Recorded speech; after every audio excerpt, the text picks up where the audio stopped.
17 state legislature. देखो, जो state legislature है वो सेम सिमिलर होता है जैसे लेजिस्लेचर होता है सेंटर लेवल पे, ठीक है। डिफरेंस बस इसी में है कि लाइक जो स्टेट लेजिस्लेचर है कुछ यूनी कैमरल होते हैं, वेल अदर स्टेट्स के बाई कैमरल होते हैं। जैसे जो अपर हाउस होता है ना उसको बोलते हैं हम स्टेट लेजिस्लेटिव काउंसिल या विधान परिषद, और जो लोअर हाउस होता है उसे बोलते हैं हम स्टेट लेजिस्लेटिव असेंबली और विधानसभा। जैसे यहाँ पे भी होता था मेंबर ऑफ लेजिस्लेटिव असेंबली और मेंबर ऑफ लेजिस्लेटिव काउंसिल, ठीक है। तो article 168 to 212 of part 6 of the Indian Constitution deal with the composition, duration, officers, procedures, powers, functions, etc. of the state legislature, ठीक है। 168 to 212 याद रखना। At present only 7 states, that's Andhra Pradesh, Bihar, Jammu and Kashmir, Karnataka, Maharashtra, Telangana and Uttar Pradesh है bicameral legislature. इस time तो बस पाँच छः ही है, क्योंकि यूनियन टेरिटरी हो गई है जम्मू एंड कश्मीर, ठीक है। तो अभी यहाँ पे असेंबली इलेक्शंस नहीं हुए, और मुझे लगता है 370 एबॉलिशन के बाद जब तक स्टेट वापस नहीं देंगे तब तक बाई कैंप लेजिस्लेचर नहीं आएगा, ठीक है। देखो अब कंपोजिशन पढ़ते हैं। देखो आर्टिकल 169 है ना, उसमें कंटेन करते हैं सारे provisions regarding the abolition and creation of state legislative council, ठीक है।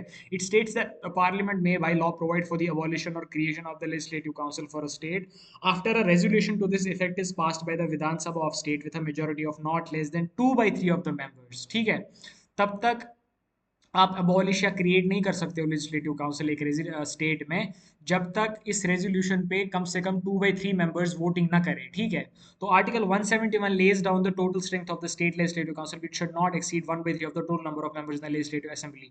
जितने मेंबर्स लेजिस्लेटिव असेंबली है ना, उसका तीसरा हिस्सा, उसके तीसरे हिस्से में जितने भी मेंबर्स आते हैं ना, तो उतने होने चाहिए स्टेट लेजिस्लेटिव काउंसिल को चलाने के लिए, लाइक स्ट्रेंथ होनी चाहिए उसकी, ठीक है।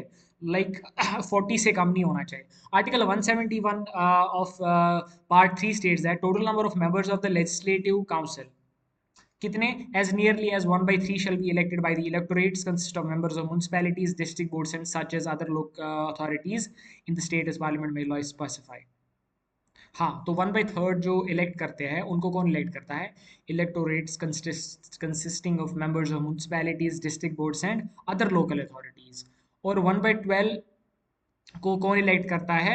Persons residing in the state who have been for at least 3 years graduates of any university in the territory of India or have been for at least 3 years in the possession of qualifications prescribed or by any law made by the parliament as equivalent to that of the graduate of any university, ठीक। or as nearly 1/12 shall be elected by the electorates consist of person who have been for at least 3 years engaged in teaching such as educational institutions within the state not lower in standard, आया समझ, than that of the secondary school means 10th class as may be prescribed by or under any law made by the parliament, and as nearly as may be 1/3 shall be elected by the members of the state legislative assembly from amongst the person who are not members of the assembly, not members of the assembly। इस पे आप ये focus कर लेना। 1/6 members shall be nominated by the governor, ठीक है। 1/6 जो members है उनको नॉमिनेट कौन करेगा?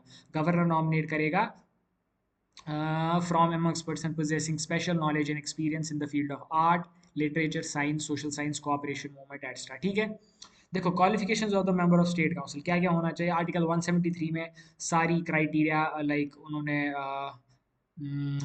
दी गई है, जैसे he is the citizen of India, तो ये तो बाहिर सी बात है। He must complete the age of 30 year, okay.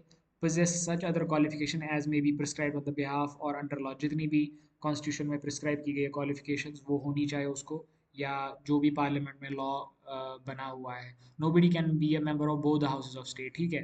ना वो at a time member of legislative assembly हो सकता है, ना मेंबर ऑफ लेजिस्लेटिव काउंसिल हो सकता है, दो में से एक मेंबर होना है उसको।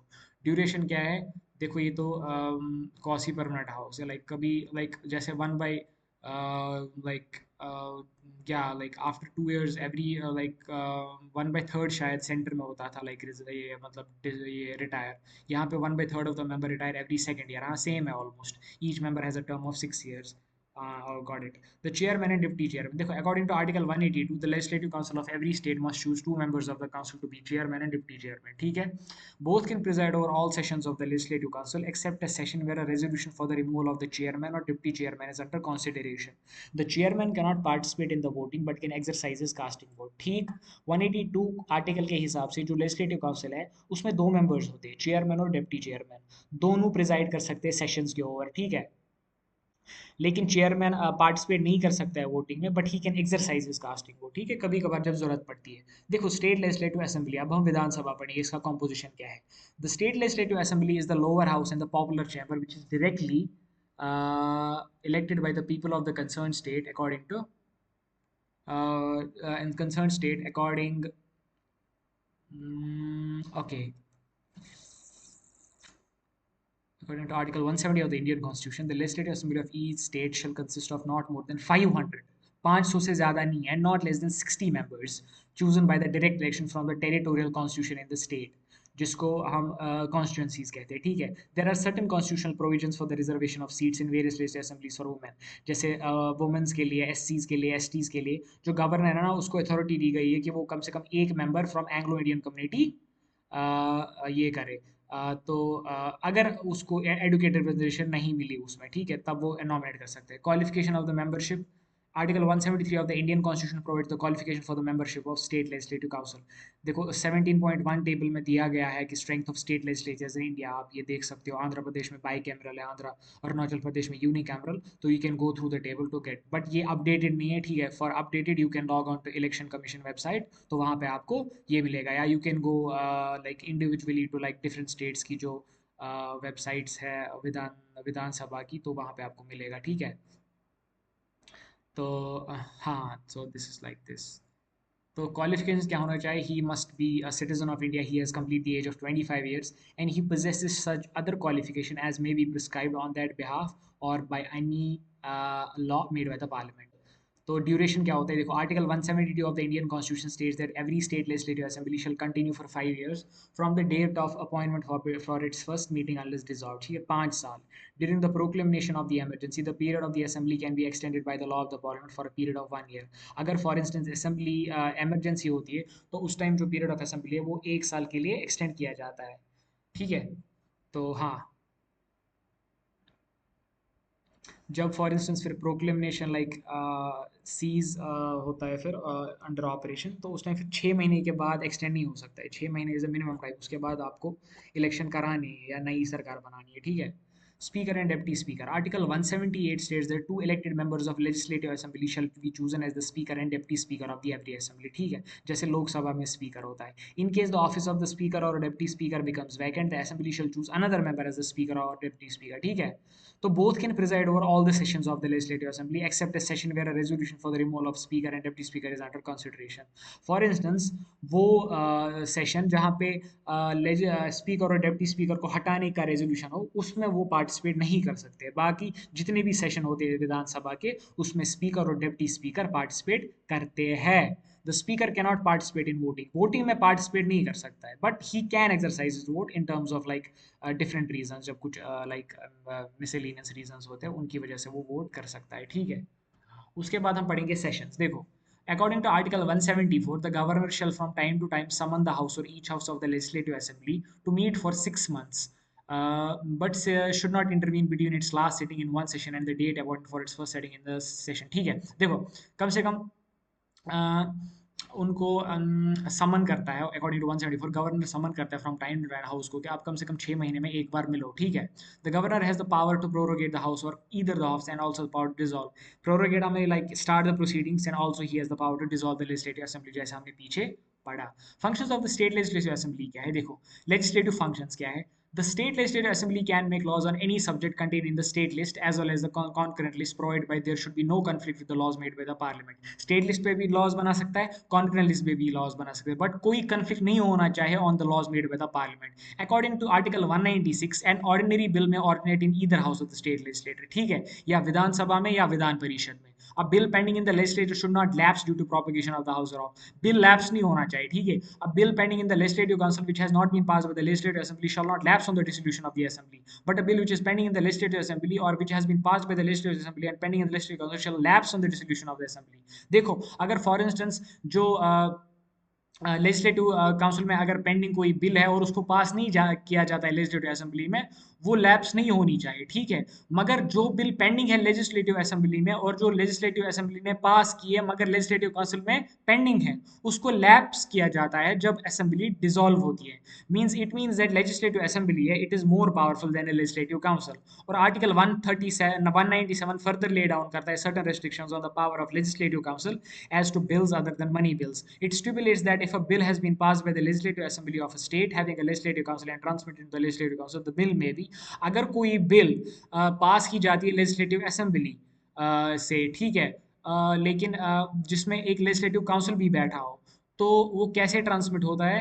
अगर वो रिजेक्ट किया जाता है काउंसिल ने, या मोर देन 3 मंथ्स हुए हैं date from the date to which the bill was laid before the council, ठीक है, और bill is passed by the council with amendments to which the legislative assembly does not agree, या अगर council ने amendments कुछ like बोले हैं करने के लिए, लेकिन लेजिस्लेटिव असेंबली ने एग्री नहीं किया है उन अमेंडमेंट्स पे, in such a case the legislative assembly may pass the bill again in the same or any subsequent session with or without such amendments. Means it's more powerful than the legislative council. The council can delay an ordinary bill by 4 months and money bill by 14 days. और जो legislative council है वो ordinary bill को कितने time तक delay कर सकता है? 4 महीने के लिए, और जो money bill है उनको 14 डेज के लिए.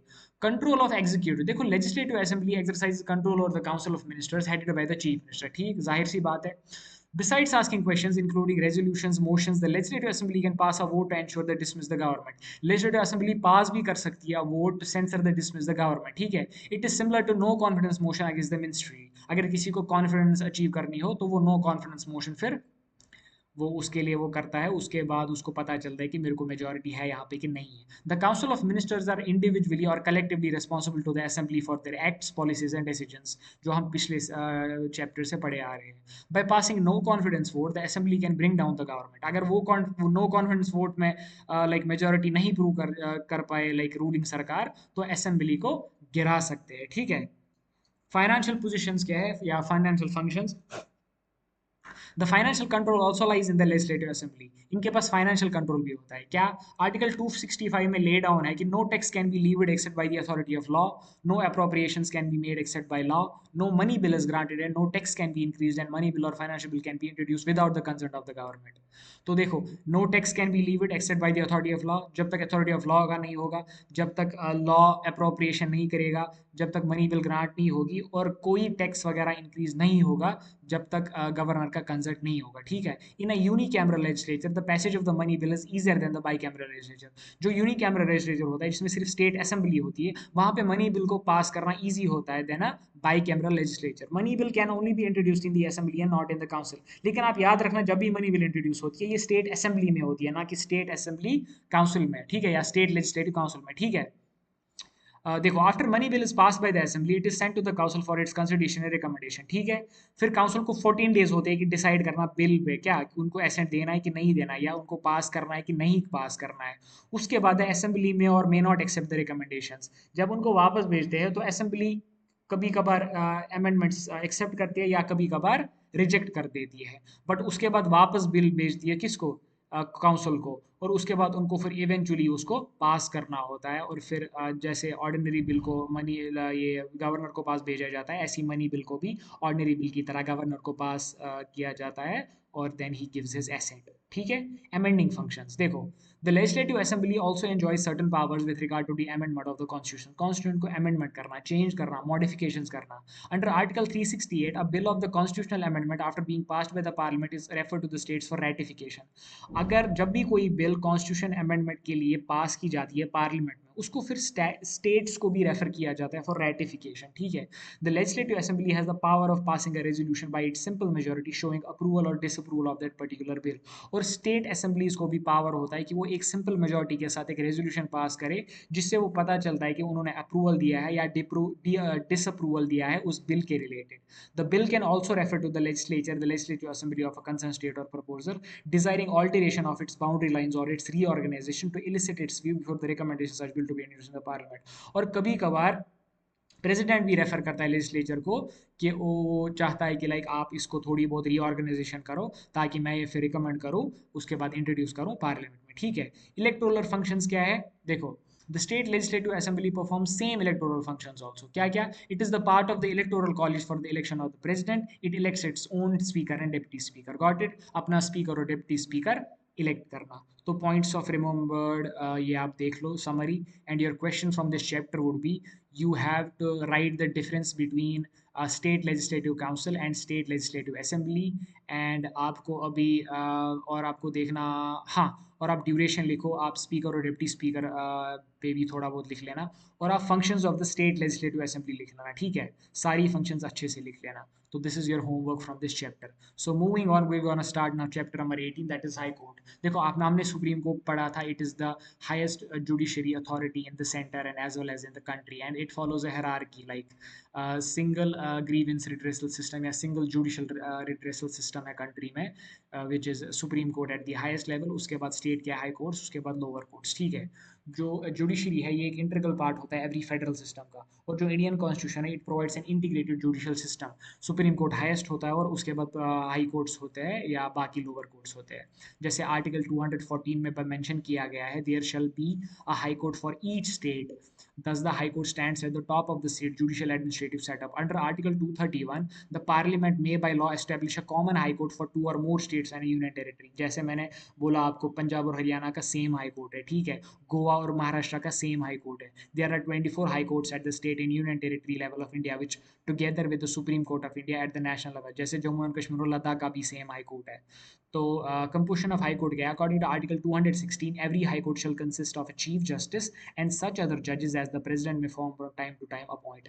एक चीफ जस्टिस होता है और बाकी सीनियर मोस्ट जजेस होते हैं। तो अपॉइंटमेंट कैसे होता है इनका? देखो, इनको अपॉइंट कौन करता है? प्रेसिडेंट करता है, but on the recommendation of the chief minister, ठीक है। Article 270 lays down the procedure of appointment at the judges. It stated that every judge of a high court shall be appointed by the president by warrant under his hand and seal after the consultation with the chief justice of India, and also with consultation with the chief justice of India, the governor of the state, and in case of appointment of judge other than the chief justice of a high court, ठीक है। So it is a very careful judgment when it comes to appointing chief justice of the high court and other different judges, ठीक है। Qualification क्या होना चाहिए? Article 270 lays down the following qualifications for the appointment of judge to a high court. क्या क्या? One must be a citizen of India.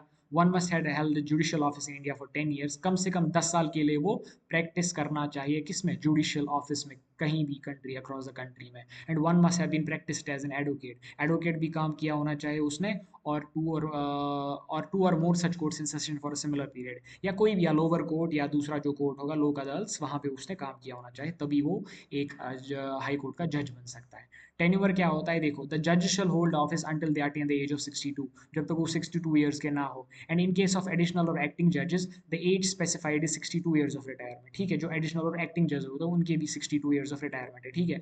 More ever a जज may be writing under resign address to the resign office. For instance, अगर उसको कभी resignation देनी होगी तो he can address it to the president, ठीक है। रिमूवल उसको क्या करते हैं? बेस्ड ऑन द इम्पीचमेंट, जो हमने पढ़ा था आर्टिकल 124 पार्ट 4, ठीक है। ओथ ऑफ एफर्मेशन सेम है, बस उसमें बस ये है कि लाइक चेंजेस है कि I have been appointed as chief justice of और अ जज in the high court and I do swear in the name of god, और बाकी चीज़ें जो होती है, I will uphold the sovereignty and integrity of India, so it is the same. तो यहाँ पे देखो, list of high courts in India, ये आप देख लो कब एस्टैब्लिश हुआ है और एक्ट एस्टैब्लिशमेंट क्या क्या है, ठीक है। 24 हाई कोर्ट्स है टोटल, तो वो आप देख लेना, ठीक है। You can go through this. उसके बाद हम जाते हैं, हाँ, तो ट्रांसफर ऑफ जजेस देखो, article 222 contains the provisions for the transfer of जजेस from one high court to another, ठीक है। ट्रांसफर भी होता है। It states that president may after consultation with the chief justice of India transfer a जज from one high court to another high court. लेकिन consultation करना होता है प्रेसिडेंट को, किसके साथ? चीफ जस्टिस ऑफ इंडिया के साथ, कि हम कैसे एक जज को एक हाई कोर्ट से दूसरे हाई कोर्ट ट्रांसफर करें, ठीक है। Appointment of acting chief justice देखो, आर्टिकल 223 स्टेट करता है जब भी chief justice of high court is vacant और when any such chief justice is by reason or absence or otherwise unable to perform his duties, तो क्या होता है? जो जो प्रेसिडेंट विद कंसल्टेशन क्या कर सकता है? ये कंसल्टेशन भी नहीं है, he can himself appoint any जज ऑफ द कोर्ट जो बहुत सीनियर मोस्ट होगा to like do the functioning of the chief justice of India. और appointment of additional and acting जजेस कैसे होता है? देखो, under article of 224 if due temporary increase in the business of high court और there are huge number of cases pending, then the president may increase the number of judges if he finds there is a paucity of judges to handle the existing load of cases. कभी कभार बहुत सारे pending cases होती है, तो you need an additionally machinery और additional man power, तो उस टाइम प्रेसिडेंट क्या करता है? एक्टिंग जजेस को अपॉइंट करता है, ठीक है। But it is not exceeding 2 years as he may specify, कम से कम 2 साल के लिए, उससे आगे नहीं। When a judge of a high court other than chief justice is by reason or absence or any other unable to perform the duties, तो क्या कर सकता है? प्रेसिडेंट अपॉइंट कर सकता है एक duly qualified person to act as a जज of the court until the permit जज रिज्यूम्स हिज ड्यूटी, ठीक है।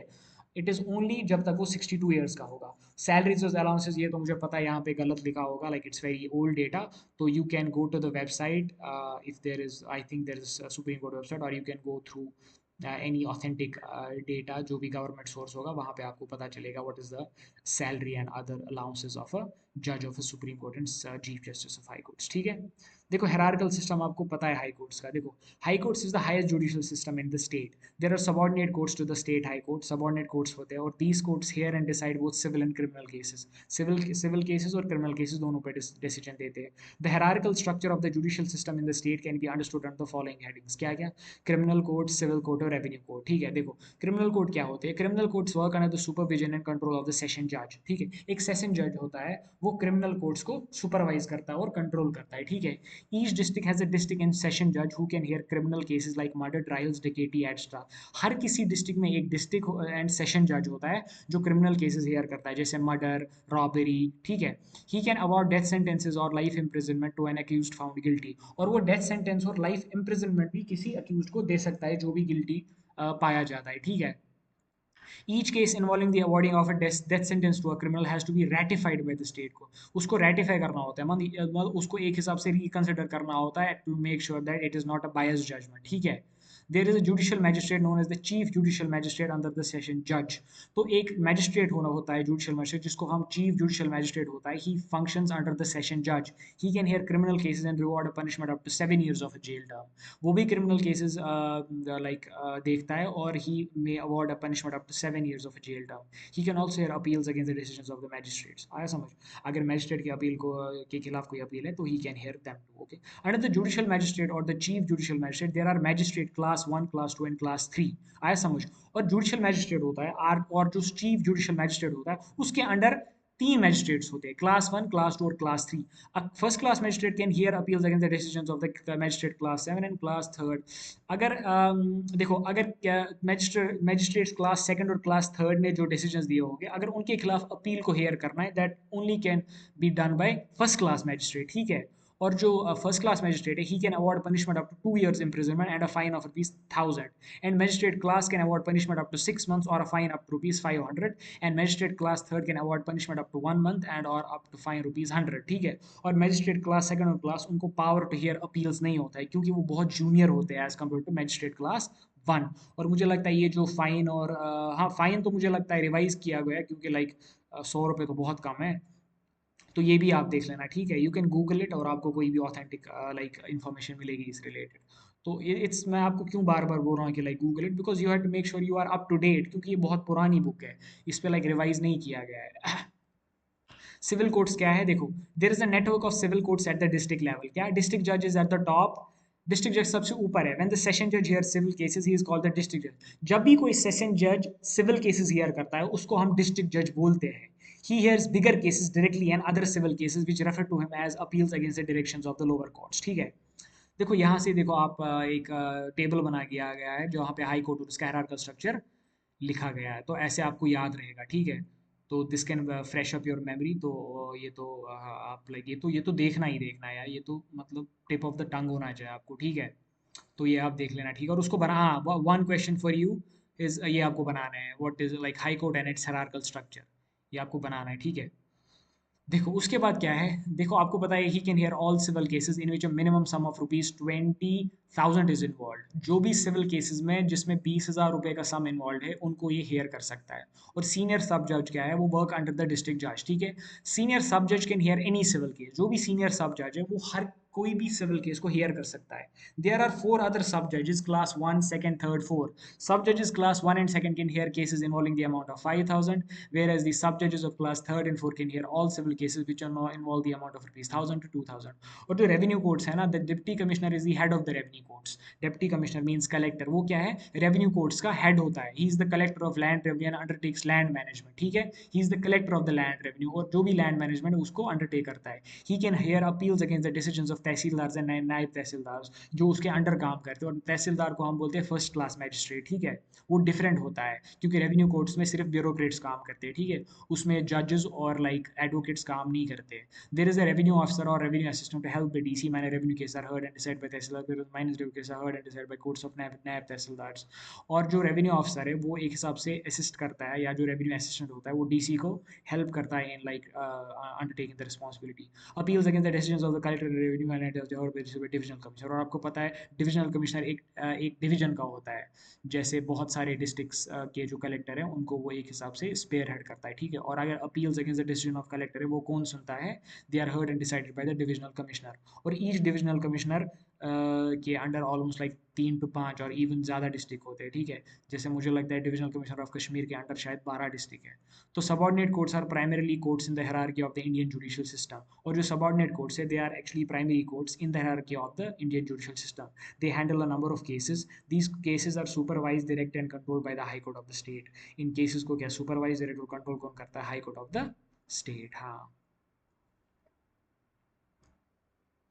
तो उसके बाद हम पढ़ेंगे jurisdiction and functions of high court। इनका jurisdiction और function क्या होता है? देखो जो constitution of India है ना, it does not provide the detailed definitions of the classification and different types of jurisdiction. This is only because most of the high courts at the time of framing of the constitution had been functioning with well-defined jurisdiction। क्योंकि constitution बनने से पहले भी वो अच्छे से function कर रहे थे, इसीलिए कुछ special provision नहीं बना दिया गया है regarding the general jurisdiction of the high court। Its civil and criminal jurisdiction is primarily governed by two courts of civil and criminal procedure। जो भी like civil और criminal procedure है उसी हिसाब से guidelines और jurisdiction इनके गवर्न किए जाते हैं। तो following some of the important jurisdictions है हाई कोर्ट की। देखो ओरिजिनल jurisdiction क्या है? The high courts of the 3 presidency towns of Calcutta, Bombay and Madras had original jurisdiction both civil and criminal like before the partition. जो प्रेसिडेंसी टाउन्स थे कैलकाटा, बॉम्बे और मद्रास के, उनका ओरिजिनल jurisdiction है। एक तो वो बोथ सिविल केसेस में भी अपने लाइक डिसीजंस दे सकते हैं और क्रिमिनल केसेस में over cases arising with respect to presidency town. ठीक, the original criminal jurisdiction of the high courts had been completely taken away by the criminal procedure code. जो क्रिमिनल प्रोसीजर कोड 1973 में, उसमें हाई कोर्ट्स को criminal procedure jurisdiction का like लिया गया वापस। तो it had only jurisdiction of civil. Other high courts have limited original jurisdiction in case like एडमिरैलिटी, will, divorce, marriage, company laws and contempt of court. क्योंकि ये personal laws में आता है, क्योंकि ये इसमें लाइक जो डिफरेंट रिलीजन है इंडिया में, तो ये वो डिसाइड करते हैं, ठीक है। इसीलिए like they don't have any like much interference when it comes to these matters. और अपीलेट jurisdiction होता है। देखो appellate jurisdiction of high court extends to both civil and criminal appeals. ये तो सिविल और क्रिमिनल अपील्स में भी extend होता है। On the civil side an appeal to the high court is either a first appeal और a second appeal. Civil side पे अगर देखें, जो हम हाई कोर्ट के अगेंस्ट अपील करते हैं, या वो फर्स्ट अपील होती है या सेकंड अपील होती है। Appeal from the decisions of the district जज and from those of the subordinate जज इन case of a higher value lie direct to the high court on questions of fact as well. For instance अगर कभी कभार जो decisions district जज देता है या सबऑर्डिनेट जज देता है, वो ऑलमोस्ट हाई कोर्ट के लाइक अंडर लाइक ले करते हैं, ठीक है। तो under various central and state enactments the high court has been counted with appellate and revision jurisdiction. और डिफरेंट स्टेट और सेंट्रल एनैक्टमेंट्स में क्या करते हैं, जो हाई कोर्ट्स हो उनको कॉन्फर किया गया है with appellate and revisional jurisdiction. As per section 100 of the code of civil of procedure, an aggrieved party can file a appeal to the high court from every degree passed and appeal by any court subordinate to the high court. As per जो section 100 है उसके हिसाब से जो code of civil procedure है, जो भी agreed party है लाइक जिसके खिलाफ केस हुआ है या like who is not satisfied with the judgement, वो क्या कर सकता है, he can file an appeal to the high court from every degree passed। जो भी लाइक अपील उसने वो कर रहा है, या जो जो भी कोई डिग्री पास किया हाई कोर्ट ने किसी भी सबऑर्डिनेट कोर्ट से, ठीक है, लेकिन जो हाई कोर्ट के अंडर आता हो। तो if the high court is satisfied that case in all the substantial question of law, या वो डिपेंड करता है हाई कोर्ट सेटिस्फाई हो या ना हो, like it's like secondary matter then. The high court exercises the appellate jurisdiction on the income tax matters. और ये अपना अपीलेट जुरिसडिक्शन किन मामलों में करता है, इनकम टैक्स मैटर्स में। Also section 260A of the income tax act 1961 confers the right of appeal against any order passed in appeal by the income tax appellate tribunal, means if the high court is satisfied with the case involves a subsequent question of law when it comes to appellate jurisdiction on income tax matters। On the criminal basis में क्या होता है, देखो जो appellate jurisdiction होता है high court का, उसमें अपील्स कहाँ कहाँ से आती है, सेशन जज से या एडिशनल सेशन जज से, जहाँ पे सेंटेंस ऑफ इम्प्रिजमेंट 7 ईयर से एक्सीड हो, ठीक है। और असिस्टेंट सेशन जज से, मेट्रोपॉलिटन मैजिस्ट्रेट से, या अदर जुडिशियल मैजिस्ट्रेट से in certain specified cases other than the पेटी केसेस, मतलब यूजुअल केसेस, ठीक है। देखो power of certification. The Constitution under Article 132 regarding appellate jurisdiction of the Supreme Court specifies that only appeal can go to the Supreme Court only after the High Court certifies under 134A that the case and also subsequent question of law as to the interpretation of the Constitution। Article 132 के हिसाब से supreme court तभी एक appeal को specify करता है जब high court satisfy करता है कि आर्टिकल 134A के रिलेटेड ये एक सब्सटेंशियल क्वेश्चन ऑफ लॉ बन गया है, ठीक है, क्योंकि इसमें अब कॉन्स्टिट्यूशन को इंटरप्रेट करना है। और पावर ऑफ सुपरिटेंडेंस क्या होता है, देखो आर्टिकल 227 के हिसाब से every high court has a power to superintendence of all courts and tribunals except those dealing with the armed forces function with his territorial district jurisdiction. Like he has power of authority over every court except military courts, ठीक है, जो उसकी jurisdiction के under काम करते हो या उसकी टेरिटरी में काम करते हो. In the exercise of this power, the high court is authorized क्या to call for returns from such courts, जो भी वहाँ पे डिसीजंस लेते हैं उनसे कॉल ऑफ रिटर्न्स लेना, to make an issue general rules and prescribe forms for regulating the practice and proceedings of such courts. ये जनरल रूल्स इशू करना, प्रिस्क्राइब करना फॉर्म्स और रेगुलेट करना प्रैक्टिस और प्रोसीडिंग्स उन कोर्ट्स का. To prescribe forms in which book entries and account shall be kept by officers in any such courts. Book entries और accounts, ठीक है, जो ऑफिसर्स वहाँ पे मेंटेन करते हैं. कंट्रोल और सबऑर्डिनेट कोर्ट्स, और as the highest judicial system in the state, the high court has an administrative control over the subordinate courts. ठीक है क्या? Article 228 empowers the high courts to transfer constitutional cases from lower courts. Constitutional case को lower court से transfer करना है. Hence, if the court is satisfied with a case pending in the one of its subordinate courts involves a question of law. ठीक है. तो ठीक है, question of law as the interpretation of the constitution. तभी like वो transfer होता है when it involves a substantial question of law, the determination which is necessary for the disposal of case. Okay, got it. तो power of appointment क्या है? देखो, अगर आप उसमें देखो, इस बात पे लाइक ये इंपॉर्टेंट है कि लाइक फॉर इंस्टेंस अगर उसमें कुछ इंटरप्रिटेशन ऑफ द कॉन्स्टिट्यूशन या सब्सटेंशियल क्वेश्चन ऑफ लॉ नहीं है ना, तो वो वापस भेज सकता है high court to the lower court. ठीक है, जहाँ से वो विड्रॉ किया गया हो. पावर ऑफ अपॉइंटमेंट, आर्टिकल 229 उसके हिसाब से chief justice of high court is empowered to appoint officers and servants of the court. ठीक है, जो chief justice of high court है, he is empowered to appoint officers and servants of the court. The governor may in respect require the court to consult the public service commission of the state. Governor चाहता है कि इस मामले में जो court है वो किसको कंसल्ट करे? Public service commission of the state को. He also consults the high court in the appointment, posting and promotion of the district जजेस and along with the state public service commission and appointing person to the judicial service of the state. और किनको appoint करता है? District जजेस और state public service commission को. The Chief Justice is also authorized to regulate the conditions of the service of the staff to any law made of the state legislature. और Chief Justice is also authorized to regulate the conditions of the service. ठीक है. The Chief Justice also has the power to dismiss any member from the service of the court. किसी को भी निकाल सकता है from the service, जो भी कोर्ट के हदूद में काम करता हो. The power of posting and promotions and grant of leave to persons belonging to the judicial service is also vested in the court. ठीक है. Promotion और grant of leave और power of posting, ये भी power है within the vested of the government. ठीक है, of the high court. The Constitution also provides from changing all the administrative expenses of the High Court to the consolidated funds of the state. जो भी administrative expense होते हैं ना high court में, तो वो कहाँ से लेने होते हैं? Consolidated funds of the state से. और रिट जुरिस्डिक्शन हमने पढ़ा है सुप्रीम कोर्ट का. ठीक है, जब भी कॉन्स्टिट्यूशनल रेमेडीज हम जिसको बोलते हैं, जिसमें हैबस कॉर्पस आता है, मैंडेमस प्रोहिबिशन, कोवरंट और सेटियोरी. ठीक है, वो तो ऑलरेडी आपने पढ़ा है, इसलिए go through that and revise that. ठीक है. कोर्ट ऑफ रिकॉर्ड, और आपको पता है कि ये जो हाई कोर्ट है ना, it is a court of record, like and it has the power to punish for its contempt. अगर कोर्ट का कोई एक हिसाब से लाइक जो इसकी अथॉरिटी है, इसकी क्रेडिबिलिटी है, उसको क्वेश्चन करेगा. ठीक है, तो 42nd Amendment Act of 1977 curtailed the jurisdiction of High Court in various spheres. However, the 44th Amendment Act of 1975 restored the original jurisdiction position of the court. फिर रेस्टोर किया गया था. ठीक है, 1979 का जो अमेंडमेंट एक्ट हुआ था. जुरिस्डिक्शन और अदर एडमिनिस्ट्रेटिव ट्रिब्यूनल, आपको पता है बहुत सारे एडमिनिस्ट्रेटिव ट्रिब्यूनल जैसे SCAT, central administrative tribunal, it takes care of the appointments of the government employees, उनका जो भी मामले होते हैं regarding salary, regarding promotion, regarding transfers, but it has jurisdiction over that too, क्योंकि ये स्टेटरी बॉडीज होती है administrative tribunals. They have quasi judicial functions regarding settlement of disputes in connection with the administration of laws, either because of its ordinary courts are already ओवरबर्डन्ड to take up new matters और disputes. क्योंकि already जो वो like traditional courts होते हैं ना, lower courts और high courts, उनमें already burden होता है दूसरे केस का. इसीलिए ये स्टेटरी बॉडीज क्रिएट की जाती है गवर्नमेंट के हिसाब से, जो ये बाकी चीज़ें देख पाए. ठीक है, तो सच tribunals whose decisions are binding upon the disputing parties must be kept under control and supervision of authority. तो eventually high courts take over that. ठीक है, high courts is like an superior authority over the administrative tribunals. ठीक है. Points to be remembered is just the summary of whatever we have read. So your question from this chapter would be, you have to write about the jurisdiction and functions of the high court. सारा कुछ लिखना है. ठीक है, appellate jurisdiction जो है और इनका ओरिजिनल jurisdiction है. ठीक है, और आपका ये भी है कि आपको अभी चीफ जस्टिस और इसका मतलब सैलरी और एमोलमेंट्स का लिखना है अपडेटेड, और आपको ये टेबल भी बनाना है. ठीक है, तो हाँ, this is your work from this one. तो हाँ, this is political party in India. और मुझे लगता है या political party of India is not that big chapter, मुझे लगता है कंप्लीट कर ही लेते ये भी, political party system in India. ठीक है. ओके, तो पॉलिटिकल पार्टी सिस्टम इंडिया, आपको पता है यहाँ पे पार्टी सिस्टम एक मेजर एस्पेक्ट होता है पॉलिटिकल सिस्टम का, ठीक है। पॉलिटिकल पार्टी एक ग्रुप ऑफ पीपल होता है जो ऑर्गेनाइज किया जाता है टू सिक्योर पॉलिटिकल पावर, ठीक है। और जो स्ट्रगल ऑफ द पावर है, it has been achieve through the political parties, और पॉलिटिकल पार्टीज बहुत एसेंशियल होती है for the successful functioning of the democratic government. It involves the constitution and operation of the system of a self government of country.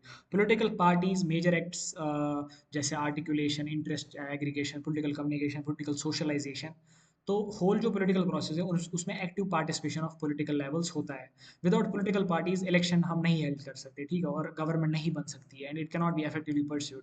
और कोई political communication होगा ही नहीं, ना public opinion shape होगा, ना पॉपुलर सपोर्ट क्रिएट होगा, like जो function of the government है वो पैरालाइज होगा। तो इसीलिए हम पॉलिटिकल पार्टीज को इंपॉर्टेंस देते हैं। जैसे सिगमंड न्यूमैन ने क्या बोला है कि political parties are the life lines of modern politics. Finer ने क्या बोला है, without political parties and electorate would be either important और impossibly policies that would not wreck the policy, that would only wreck the political machinery, ठीक है। Munro ने बोला no party no democracy. इसीलिए इंडिया में एक मल्टी पार्टी सिस्टम है जिसमें बहुत सारी नेशनल पॉलिटिकल पार्टीज है, ठीक है। It was in the second half of 19th century that number of political activities began emerging in India, like 1948 के बाद, या लाइक सेकंड हाफ जो था, लाइक जनरली, लाइक मुझे लगता है 1970 के बाद या 1980 के बाद बहुत सारी पॉलिटिकल पार्टीज उभरी इंडिया में, ठीक है। तो नेशनल कांग्रेस आपको पता है कब बना था, 1885 में। उसके बाद मुस्लिम लीग बनी थी 1906 में। हिंदू महासभा 1960 में। कम्युनिस्ट पार्टी बनी थी 1924 में।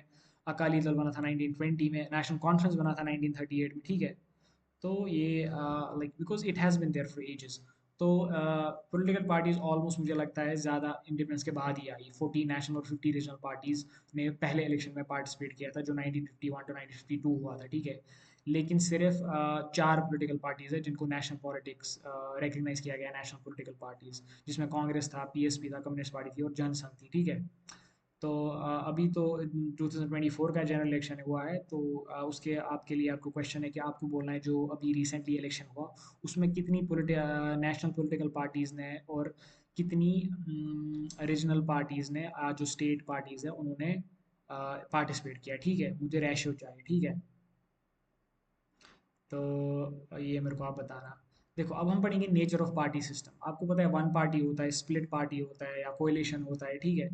देखो, वन पार्टी डोमिनेट सिस्टम आपको पता है, इंडियन नेशनल कांग्रेस, आपको पता है इंडिपेंडेंस के बाद एक हिसाब से वन पार्टी डोमिनेट सिस्टम हुआ था। जैसे जम्मू कश्मीर में नेशनल कॉन्फ्रेंस थी, तो बहुत टाइम के बाद उनकी मोनोपोली थी पॉलिटिकल पावर में, क्योंकि लाइक उनके बगैर कोई लाइक जीतता नहीं था, और इवेंचुअली वही सरकार बनाते थे।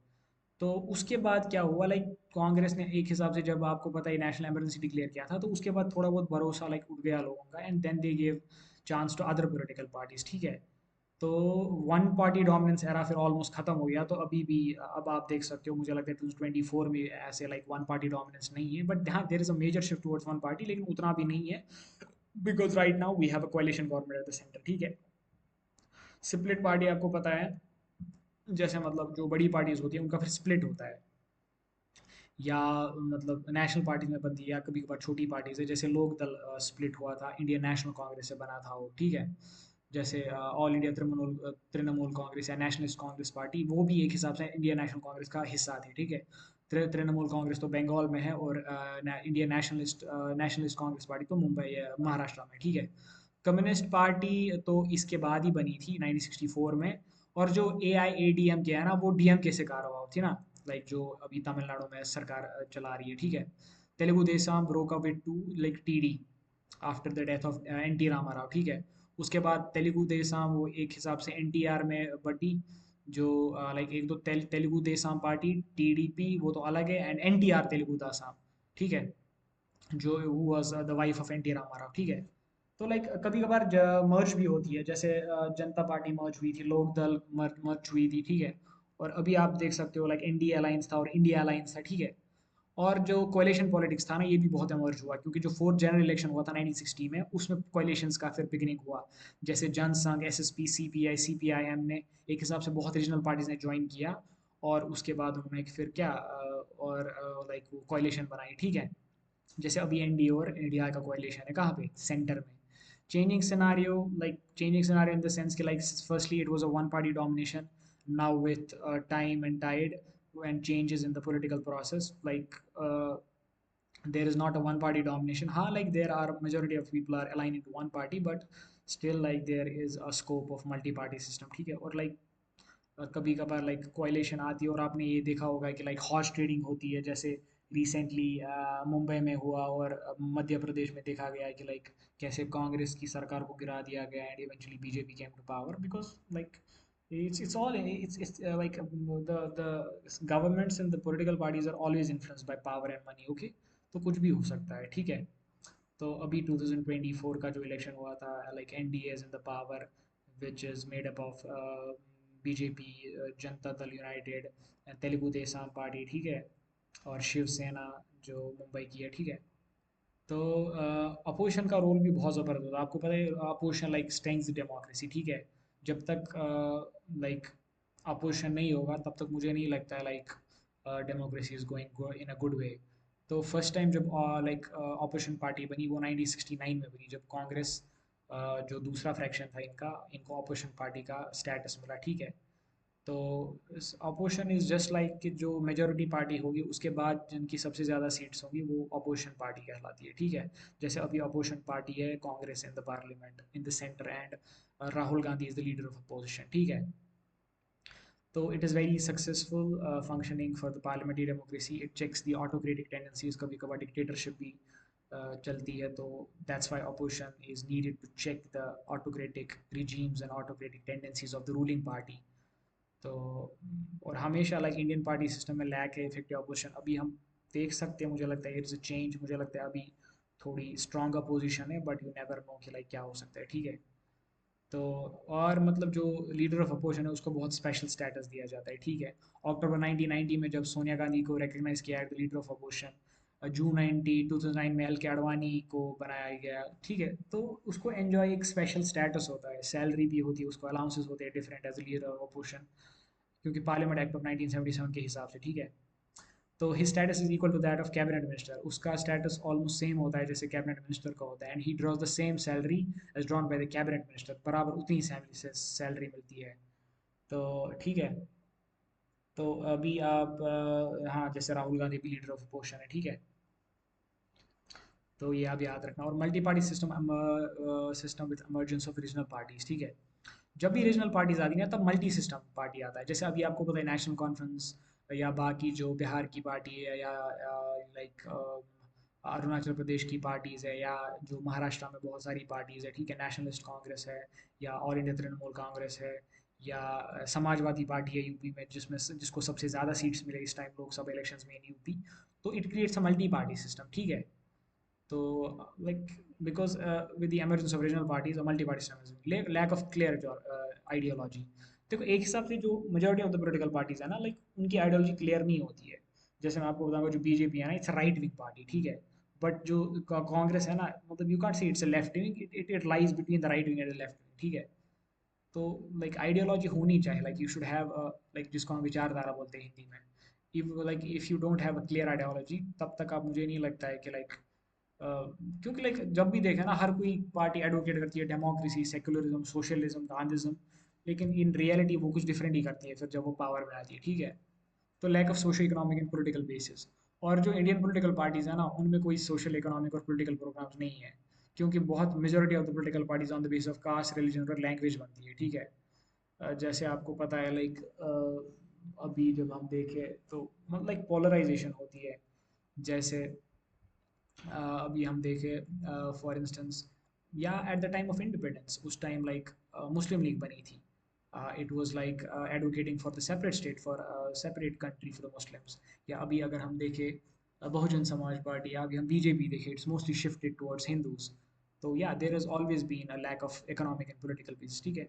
और पर्सनैलिटी, कल्चरल पॉलिटिक्स, आपको बताया they are known by political personalities, जैसे कांग्रेस बहुत पॉपुलर रही है due to leadership of Pandit Jawaharlal Nehru, Sonia Gandhi, Rahul Gandhi, और इंदिरा गांधी, and जैसे अभी जो बीजेपी है like Modi, like yeah like there is a wave of like personality, cultural politics. तो ये एक हिसाब से फिर वो कल्ट बन जाता है, ठीक है, पर्सनैलिटी कल्ट बन जाता है, जैसे शिवसेना वाज नोन फॉर बाल ठाकरे, ठीक है।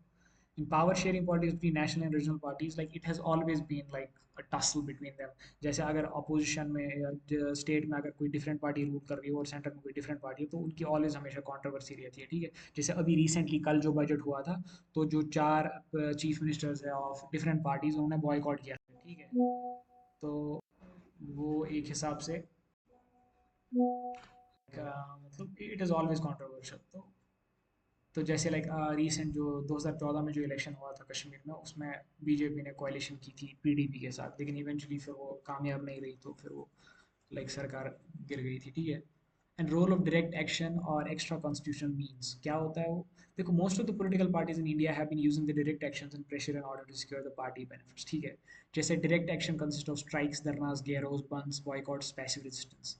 और इलेक्शंस में जैसे कभी कभार माल प्रैक्टिस होती है, बूथ कैप्चरिंग होता है, रिगिंग होता है, फोर्स्ड वोटिंग होता है, थ्रेट्स ऑफ लिक्विडेशन होता है, पोल वायलेंस होता है, वेंजेस अगेंस्ट अपोनेंट्स होता है, और फोर्सफुल प्रिवेंशन फ्रॉम वोटिंग होता है, ठीक है।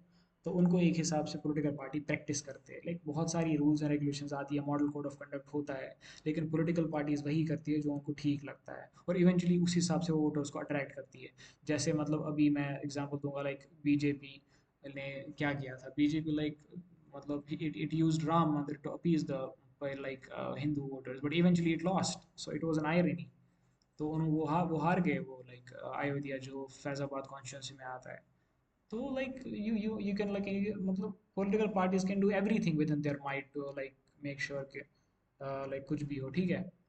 फ्रैक्शंस एंड डिफेक्शंस, आपको पता है डिफेक्शन मींस एक पार्टी से दूसरी पार्टी में लाइक ये एंटर करना, जगह अगर कोई पार्टी मेंबर होता है एक पार्टी को छोड़ के दूसरी पार्टी में एंटर करना, ठीक है। तो factionalism, fragmentation, polarization, it is all like क्योंकि lust for power and material concentration have made politicians to leave the party। कभी कभार एक पॉलिटिशियन को एक पार्टी में चांस नहीं मिलता है, फिर वो पार्टी ज्वाइन दूसरी ज्वाइन करके वो मिनिस्टर बन सकता है, so it is always there, ठीक है। तो कोalition पॉलिटिक्स तो थी, अभी भी है, तो मुझे नहीं लगता it is going to end, ठीक है। क्योंकि अभी जब आप देखोगे like NDA which is under like Narendra Modi, तो हाँ it is functioning. So yeah I mean there is always a role for coalition, जब भी लाइक बड़ी डेमोक्रेसी होगी और जब भी बहुत सारे रीजनल पार्टीज होते हैं, ठीक है। और स्लोगन्स भी बहुत ज़्यादा आपको पता है place, they have important place when it comes to like campaigns and like wing the voters. अभी जब जैसे बोला था देश बदलेगा हालात, ठीक है, देश बदलेगा हालात, ये तो कांग्रेस का था, और पता नहीं बीजेपी क्या था, फिर से मोदी, या मोदी फिर से पता नहीं, कुछ पता नहीं था मेरे को, कुछ पता नहीं बीजेपी क्या था, लीव इट दैट, वो आप देख लेना। जैसे कांग्रेस ने बोला था हर घर शक्ति, हर हाथ तरक्की, या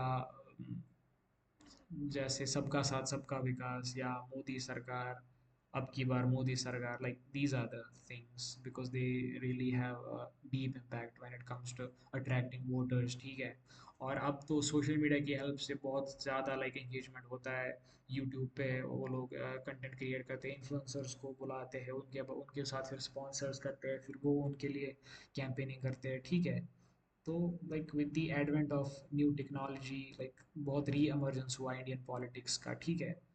और रिसेंटली राहुल गांधी ने भारत जोड़ो यात्रा भी स्टार्ट की, तो मुझे लगता है like they have really like drastic effect on the politics. क्योंकि अभी मुझे लगता है कांग्रेस ने एक हिसाब से री इमर्जेंस किया, क्योंकि पिछली बार उनकी पता नहीं 40 सीट्स आई थी, and this time they are on like I guess 101।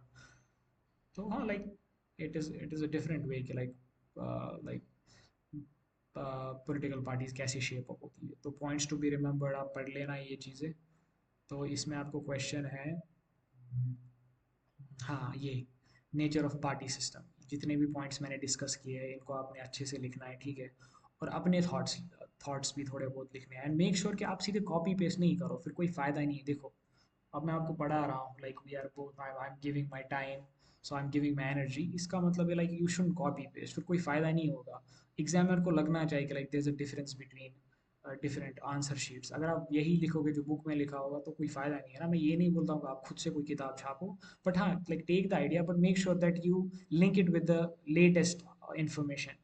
जैसे पर्सनैलिटी, कल्चर, पॉलिटिक्स में आपको फिर लाइक रीसेंट एग्जाम्पल देनी है, like you can give the example of Bharat जोड़ो यात्रा, या you can give the example of different things जिन्होंने political system या political process को shape up किया है, कट लीडर्स के बारे में या स्पेशल स्टेटस के बारे में। अभी आप रीसेंट बोल सकते हो, अभी स्पेशल ये लीडर ऑफ अपोजिशन कौन बना है, इससे इससे like you can have a really good answer, and you can like it can really like fetch you a good marks, ठीक है।